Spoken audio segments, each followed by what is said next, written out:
ओम शांति। आज 9 मई 2022 के बाबा के अनमोल मधुर महावाक्य सुनेंगे।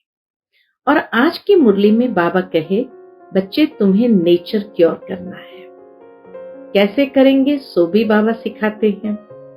बाबा कहे, जितना तुम बाबा को प्यार से याद करते जाएंगे उतना ही आत्मा निरोगी प्योर बनती जाएगी। और दूसरा बाबा कहे, जितना प्यार से यज्ञ सेवा करते जाएंगे उतना ही अपार खुशी में रहेंगे। तो याद और सेवा दोनों से ही आत्मा का नेचर क्योर हो जाता है। जब आत्मा निरोगी बन जाती है तो बाबा कहे, फिर सतयुग में शरीर भी निरोगी प्राप्त होगा और सदा खुशी में रहने का अनुभव करेंगे। सुनते हैं बाबा के मधुर महावाक्य। ओम शांति। मीठे बच्चे, जिस बाप को तुमने आधा कल्प याद किया, अब उसका फरमान मिलता है तो उसे पालन करो।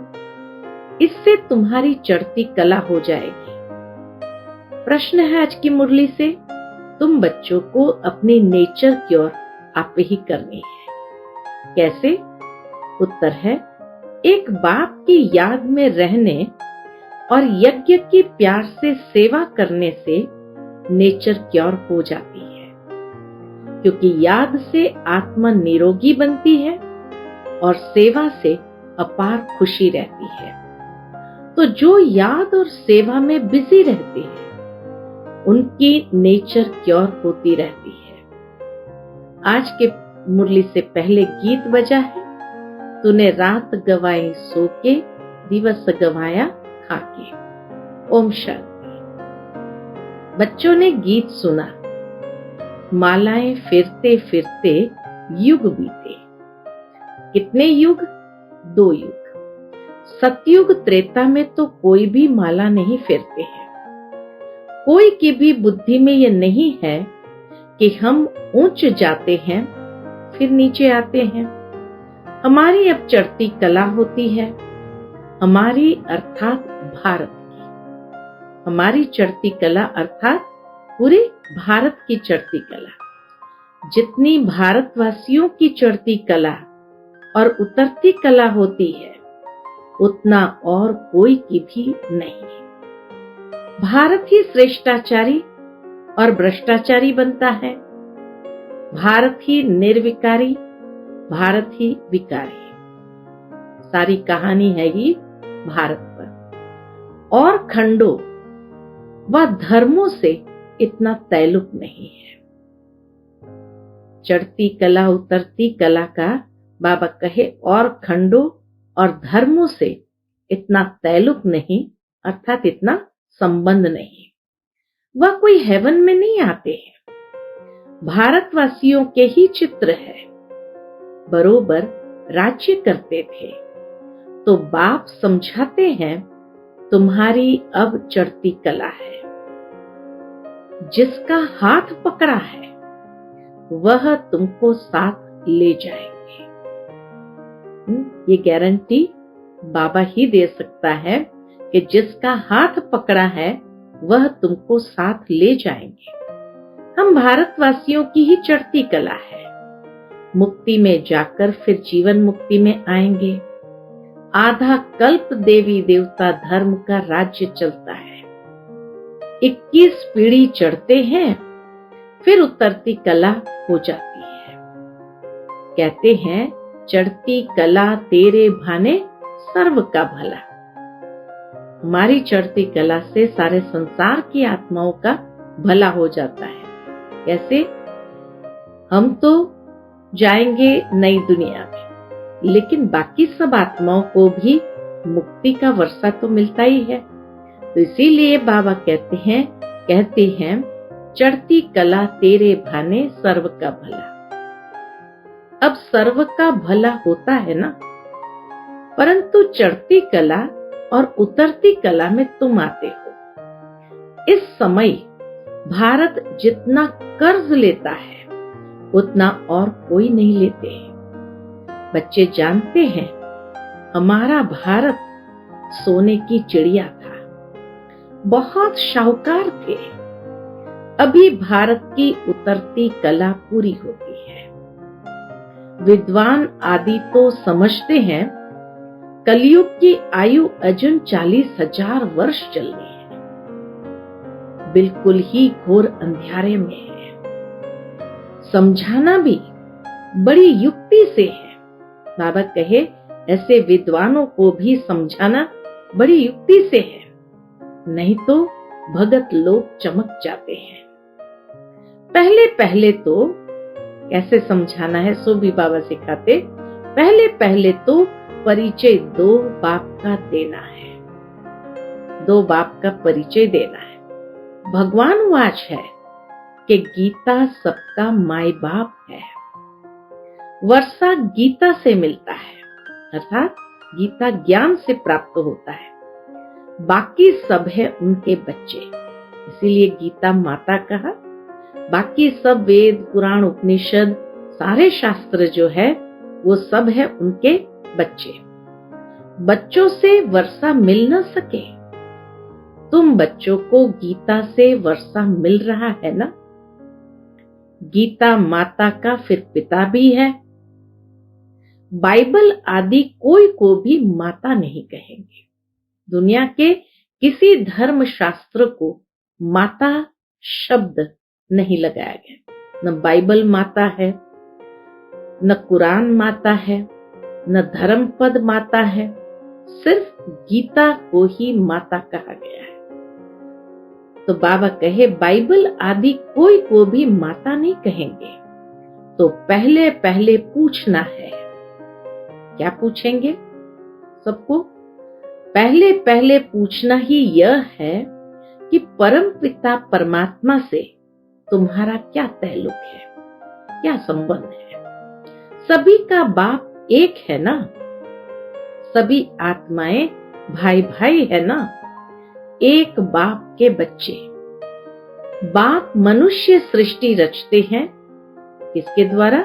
प्रजापिता ब्रह्मा द्वारा। तो फिर तुम आपस में भाई बहन हो जाते हो, तो जरूर पवित्र रहते होंगे। पतित पावन बाप ही आकर तुमको पावन बनाते हैं युक्ति से। बच्चे जानते हैं पवित्र बनेंगे तो पवित्र दुनिया के मालिक बनेंगे।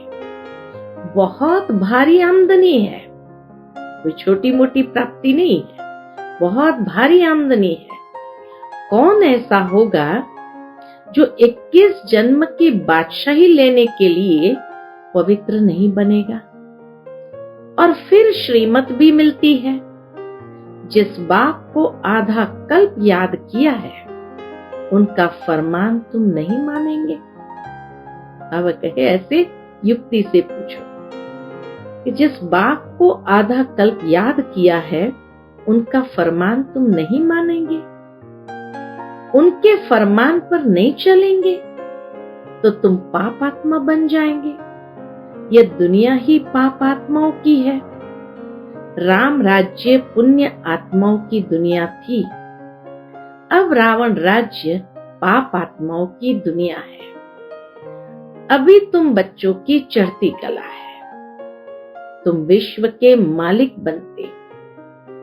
कैसे गुप्त बैठे हो, सिर्फ बाप को याद करना है, माला आदि फेरने की कोई बात नहीं।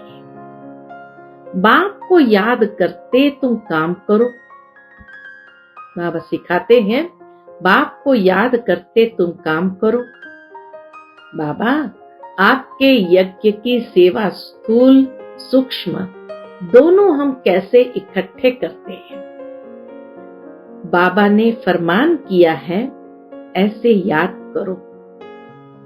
यज्ञ सेवा भी करो स्थूल सूक्ष्म, तो भी जैसे बाबा से बातें करते हुए कि बाबा आपके यज्ञ की सेवा स्थूल सूक्ष्म दोनों हम इकट्ठे कैसे करते हैं?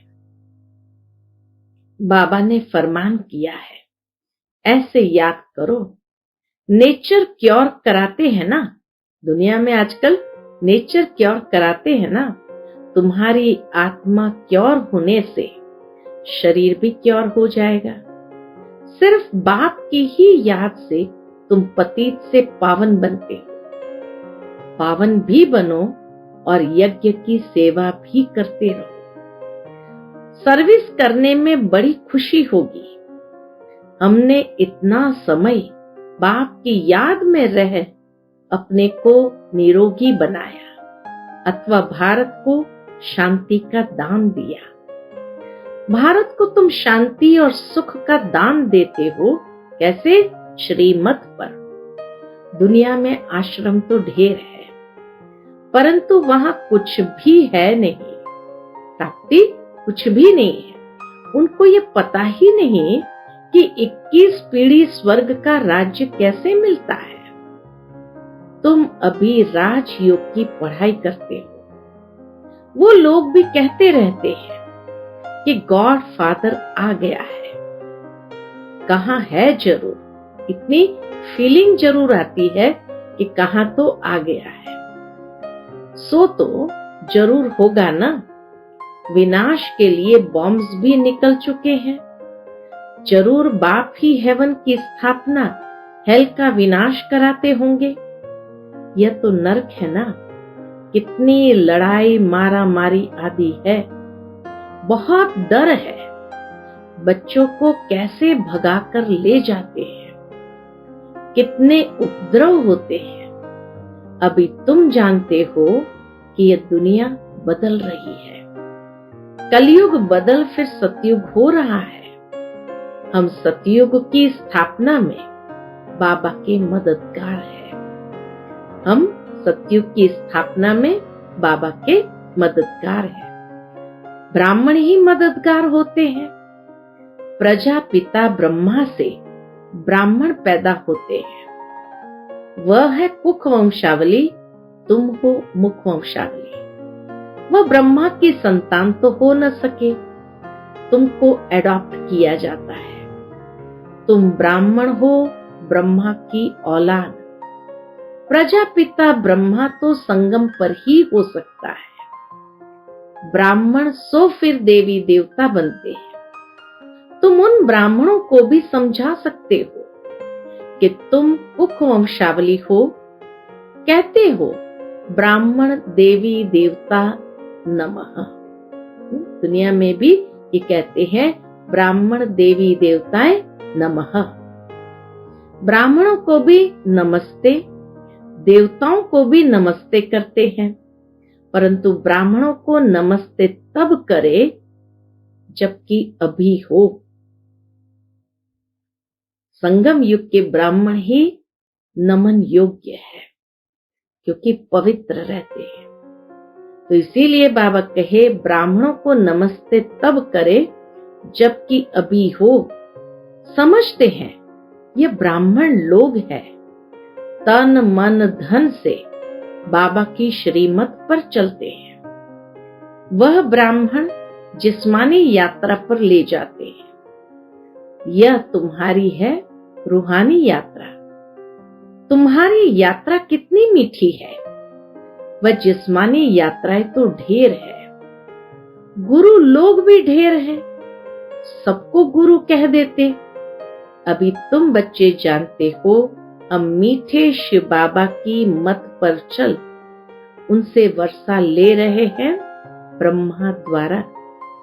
हम मीठे शिव बाबा की मत पर चल उनसे वर्षा ले रहे हैं ब्रह्मा द्वारा। वर्षा शिव बाबा से लेते हैं। तुम यहाँ आते हो तो फट से पूछता हूँ। बाबा कहे तुम मधुबन जब आते हो तो फट से पूछता हूँ किसके पास आए हो।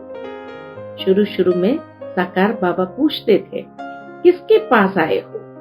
बुद्धि में है ये शिव बाबा का लोन लिया हुआ रथ है। हम उनके पास जाते हैं। सगाई ब्राह्मण लोग कराते हैं, परंतु कनेक्शन सजनी साजन का आपस में होता है, न कि सगाई कराने वाले ब्राह्मण से। स्त्री पति को याद करती है या हथियाला बांधने वाले को याद करती है। कितना लॉजिकल क्वेश्चन बाबा का है कि स्त्री पति को याद करती है या हथियाला बांधने वाले को याद करती है। तुम्हारा भी साजन है शिव, फिर किसी देहधारी को तुम क्यों याद करते हो? याद करना है शिव को। यह लॉकेट आदि भी बाबा ने बनवाए हैं समझाने के लिए। बैज जो है यह भी बाबा ने खास बनवाए हैं समझाने के लिए। बाबा खुद ही दलाल बन सगाई कराते हैं, तो दलाल को याद नहीं करना है। सजनियों का योग साजन के साथ है। मम्मा बाबा आकर तुम बच्चों द्वारा मुरली सुनाते हैं। बाबा कहते हैं बहुत ऐसे बच्चे हैं जिनकी भ्रुकुटी के बीच हम बैठ मुरली चलाता हूं। कल्याण करने अर्थ, किसी आत्मा का कल्याण करने अर्थ बाबा जाकर के बैठ करके मुरली भी चलाते हैं किसी भी बच्चे के द्वारा। कोई को साक्षात्कार कराने, मुरली सुनाने, कोई का कल्याण करने आता हूं। ब्राह्मणियों में इतनी ताकत नहीं। जानता हूं इनको यह ब्राह्मणी उठा नहीं सकेगी, तो मैं ऐसा तीर लगाता हूं जो वो ब्राह्मणी से भी तीखा जाए। ब्राह्मणी समझती है, इनको हमने समझाया। बाबा कराने वाला बाबा है। बाबा जब देखता है कि ये ब्राह्मणी में इतनी ताकत नहीं है, तो बाबा कहे मैं जा करके उसमें बैठ करके उस आत्मा का कल्याण कर देता, जो वो ब्राह्मणी से भी तीखा चला जाता है। और ब्राह्मणी क्या समझती है? ब्राह्मणी समझती है इनको हमने समझाया। वे अभिमान में आ जाते हैं। वास्तव में ये अहंकार भी नहीं आना चाहिए। हमने समझाया, ये अहंकार भी नहीं आना चाहिए। सब कुछ शिव बाबा करने वाला है। यहां तो तुमको कहते हैं बाबा को याद करो। कनेक्शन शिव बाबा से होना चाहिए। ये तो बीच में दलाल है, इनको उसका एवजा मिल जाता है। फिर भी यह वृद्ध अनुभवी तन है, यह बदल नहीं सकता। ड्रामा में नूंद है, ऐसे नहीं दूसरे कल्प में दूसरे के तन में आएंगे, नहीं। जो लास्ट में है उनको ही फिर पहले जाना है। झाड़ में देखो पिछाड़ी में खड़े हैं ना। अभी तुम संगम पर बैठे हो। बाबा ने इस प्रजापिता ब्रह्मा में प्रवेश किया है।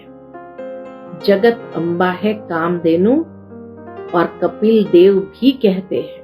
ब्रह्मा को कपिल देव भी कहते हैं। कपिल अर्थात जोड़ी, बाप दादा मात पिता, यह कपल जोड़ी हुई ना। माता से वर्षा नहीं मिलेगा, वर्षा फिर भी शिव बाबा से मिलता है। तो कपल है बाप दादा मात पिता, अर्थात ब्रह्मा बाबा और शिव बाबा। वर्षा शिव बाबा से मिलता है, तो उनको याद करना पड़े। मैं आया हूं तुमको ले जाने, इनके द्वारा। ब्रह्मा भी शिव बाबा को याद करते हैं। शंकर के आगे भी शिव का चित्र रखते हैं। यह सब है महिमा के लिए। इस समय तो शिव बाबा आकर अपना बच्चा बनाते हैं। फिर तुम बाप को बैठ थोड़ी पूजेंगे। बाप आकर बच्चों को गुलगुल बनाते हैं, गटर से निकालते हैं, फिर प्रतिज्ञा भी करते हैं, हम कभी पतित नहीं बनेंगे। बाप कहते हैं गोद लेकर फिर काला मुंह नहीं करना, अगर किया तो कुल कलंकित बन पड़ेंगे। हारने से उस्ताद का नाम बदनाम कर देंगे। माया से हारे तो पद भ्रष्ट हो पड़ेगा। और कोई सन्यासी आदि ये बात नहीं सिखलाते हैं। कोई है जो कहेंगे मास में एक बार विकार में जाओ। बाबा है, बाबा कहते हैं दुनिया में तो साधु सन्यासी आदि भी क्या कहते हैं, मास में एक बार विकार में जाओ, कोई कहते 6 मास में एक बार जाओ, कोई तो बहुत अजामिल होते हैं। बाबा ने तो बहुत गुरु किए हुए हैं, वह ऐसे कभी नहीं कहेंगे कि पवित्र बनो। समझते हैं हम ही नहीं रह सकते हैं, वो खुद भी समझते हैं हम ही नहीं रह सकते हैं। सेंसिबल जो होगा वह झट कहेगा तुम ही नहीं रह सकते हो, हमको कैसे कहते हो। फिर भी कहते हैं जनक मिसल, सेकंड में जीवन मुक्ति का रास्ता बताओ। फिर गुरु लोग कहते हैं ब्रह्म को याद करो तो तुम निर्वाण धाम में जाएंगे।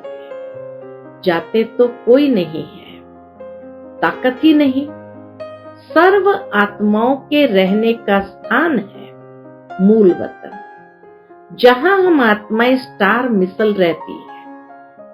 वह यह पूजा के लिए बड़ा लिंग बनाते हैं। बाबा कहे ये पूजा के लिए बड़ा लिंग बनाते हैं। बिंदी की पूजा कैसे होगी? कहते भी है भ्रुकुटी के बीच चमकता है अजब सितारा। तो आत्मा का बाप भी ऐसा होगा ना। जब गाते हैं भ्रुकुटी के बीच चमकता अजब सितारा, तो आत्माओं का बाप भी तो ऐसा होगा ना। बाप को देह नहीं है, उस स्टार की पूजा कैसे हो सकती? बाप को परम आत्मा कहा जाता है, वह तो फादर है। जैसे आत्मा है वैसे परमात्मा है, वह कोई बड़ा नहीं है। उनमें यह नॉलेज है, शिव बाबा में यह नॉलेज है। इस बेहद के झाड़ को और कोई भी नहीं जानते हैं। बाप ही नॉलेजफुल है, ज्ञान में भी फुल है, पवित्रता में भी फुल है, सर्व का सदगति दाता है, सर्व को सुख शांति देने वाला। तुम बच्चों को कितना भारी वर्षा मिलता है और कोई को मिल न सके। मनुष्य तो कितना गुरु को पूछते हैं, मनुष्य तो कितना गुरु को पूछते हैं, अपने बादशाह को भी इतना नहीं पूछते हैं। तो यह सब अंधश्रद्धा है ना। क्या क्या करते रहते हैं, सब में ग्लानि ही ग्लानि है। कृष्ण को लॉर्ड भी कहते हैं तो गॉड भी कहते हैं। गॉड कृष्णा हेवन का पहला प्रिंस, लक्ष्मी नारायण के लिए भी कहते हैं। ये दोनों गॉड गॉडेस है। पुराने पुराने चित्रों को बहुत खरीद करते हैं, पुरानी पुरानी स्टैम्प्स भी बिकती है ना। वास्तव में सबसे पुराना तो शिव बाबा है ना, परंतु किसको पता नहीं, महिमा सारी शिव बाबा की है। वह चीज तो मिल न सके। पुराने ते पुरानी चीज कौन सी है? नंबर 1 शिव बाबा। कोई भी समझ नहीं सकते कि हमारा फादर कौन है, उनका नाम रूप क्या है। कह देते उनका कोई नाम रूप नहीं है, तो पूछते किसको है? बाबा कहे फिर पूछो, तो पूछते किसको हो? शिव नाम तो है ना, देश भी है, काल भी है। खुद कहते हैं मैं संगम पर आता। आत्मा शरीर द्वारा बोलती है ना। अभी तुम बच्चे समझते हो, शास्त्रों में कितनी दंत कथाएं लगा दी है, जिससे उतरती कला हो गई है। चढ़ती कला सतयुग त्रेता, उतरती कला द्वापर कलयुग। अब फिर चढ़ती कला होगी। बाप बिगर कोई चढ़ती कला बना न सके। ये सब बातें धारण करनी होती है, तो कोई भी काम आदि करते याद में रहना है। जैसे श्रीनाथ द्वारे में मुंह को कपड़ा बांध काम करते हैं। श्रीनाथ कृष्ण को कहते हैं। श्रीनाथ का भोजन बनता है ना। शिव बाबा तो भोजन आदि नहीं खाते हैं। तुम पवित्र भोजन बनाते हो तो याद में रह बनाना चाहिए, तो उससे बल मिलेगा, खाने वाले को भी बल मिलेगा। कृष्ण लोक में जाने के लिए व्रत नेम आदि रखते हैं। अभी तुम जानते हो हम कृष्णपुरी में जा रहे हैं, इसलिए तुमको लायक बनाया जाता है। तुम बाप को याद करते तो फिर बाबा गारंटी करते हैं कि तुम कृष्णपुरी में जरूर जाएंगे। तुम जानते हो हम अपने लिए कृष्णपुरी स्थापन कर रहे हैं, फिर हम ही राज्य करेंगे। जो श्रीमत पर चलेंगे वह कृष्णपुरी में आएंगे। लक्ष्मी नारायण से भी अधिक कृष्ण का नाम बाला है। कृष्ण छोटा बच्चा है तो महात्मा के समान है। बाल अवस्था सतो प्रधान है, इसलिए कृष्ण का नाम जास्ती है। अच्छा, मीठे मीठे सिकिलदे बच्चों प्रति माता पिता बाप दादा का याद प्यार और गुड मॉर्निंग। रूहानी बाप की रूहानी बच्चों को नमस्ते। हम सब रूहानी बच्चों की रूहानी माता पिता बाप दादा को याद प्यार, गुड मॉर्निंग और नमस्ते। नमस्ते। शुक्रिया बाबा, शुक्रिया। आज की मुरली से धारणा के लिए मुख्य सार है। पहली पॉइंट, अपना पूरा कनेक्शन एक शिव बाबा से रखना है। कभी किसी भी देहधारी को याद नहीं करना है। कभी अपने उस्ताद बाप का नाम बदनाम नहीं करना है। दूसरी पॉइंट, अपने द्वारा यदि किसी का कल्याण होता है तो मैंने इसका कल्याण किया, इस अहंकार में नहीं आना है। यह भी देहाभिमान है। कराने वाले बाप को याद करना है। आज का बाप दादा का मधुर वरदान हम बच्चों के प्रति है। अमृत वेले 3 बिंदियों का तिलक लगाने वाले क्यों क्या की हलचल से मुक्त अचल अडोल भव। अमृत वेले 3 बिंदियों का तिलक लगाने वाले क्यों क्या की हलचल से मुक्त अचल अडोल भव। बाप दादा सदा कहते हैं कि रोज अमृत वेले 3 बिंदियों का तिलक लगाओ।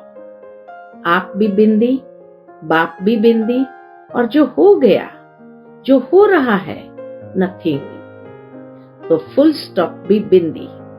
ये 3 बिंदी का तिलक लगाना अर्थात स्मृति में रहना, फिर सारा दिन अचल अडोल रहेंगे। क्यों क्या की हलचल समाप्त हो जाएगी। जिस समय कोई बात होती है उस समय फुल स्टॉप लगाओ। नथिंग न्यू, होना था हो रहा है। साक्षी बन देखो और आगे बढ़ते चलो। आज का स्लोगन है, परिवर्तन शक्ति द्वारा व्यर्थ संकल्पों के बहाव का फोर्स समाप्त कर दो तो समर्थ बन जाएंगे। परिवर्तन शक्ति द्वारा व्यर्थ संकल्पों के बहाव का फोर्स समाप्त कर दो तो समर्थ बन जाएंगे। अच्छा, ओम शांति।